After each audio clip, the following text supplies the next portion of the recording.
I good morning.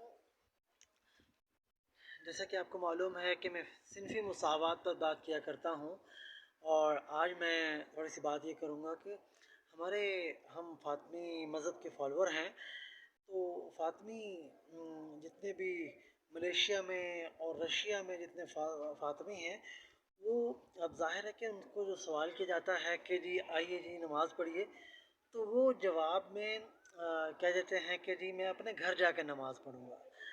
तो वो उसमें ये है कि वो इसलिए कह देते हैं ताकि अपने घर में जाके वो अपनी औरत इमाम के पीछे नमाज़ पढ़ें, क्योंकि फ़ातिमी औरत को इमाम मानते हैं।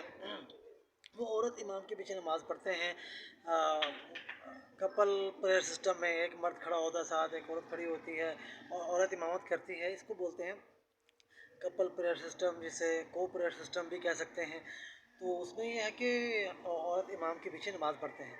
तो उसमें यह है कि मुझे उस वक़्त बहुत ज़्यादा अजीब लगता है जब बुखारी साहब अपनी हिस्ट्री की किताब में लिखते हैं कि जी जो लोग घरों में नमाज़ पढ़ें उनके घरों को आग लगा देनी चाहिए। इसलिए किसी के घर को आग नहीं लगानी चाहिए।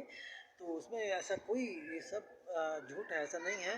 घरों में नमाज़ पढ़ने उस ज़माने में उस ज़माने में कुछ फ़ातिमी मज़हब के लोग जो अपने घरों में अपनी बीवियों के पीछे नमाज़ पढ़ते थे, तो उसमें यह है कि उनके बारे में उन्होंने गलत लिखा हुआ है। तो अगली बात यह है कि देखिए, आप किसी को मुख्तलिफ स्कूल ऑफ थाट का कहते हैं, किसी को आप कहते हैं कि जी वहाबी है, फ़लाँ है, फ़लाँ है, फ़लाँ। देखिए, कोई भी किसी स्कूल ऑफ थाट में जाएगा, तालीम हासिल करेगा, तभी वो उस मज़हब का बनेगा। इसलिए जितने भी बिलीवर हैं जो रब्बुल आलमीन को मानते हैं, वो सब के सब मुस्लिम हैं। कोई भी किसी स्कूल ऑफ थाट का नहीं है। मिल्लता अबीकुम इब्राहीम हुवा सम्माकुमुल मुस्लिमून, हुवा सम्माकुमुल मुस्लिमून जब आप पढ़ते हो तो उसमें है कि जितने भी बिलीवर हैं सब के सब मुस्लिम हैं।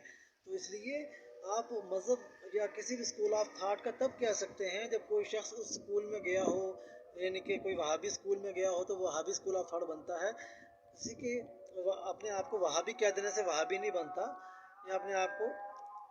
इसलिए मेरी इस रिसर्च को गौर से सुनिएगा, समझिएगा। Be with us David Ariel, singer and researcher, always with you.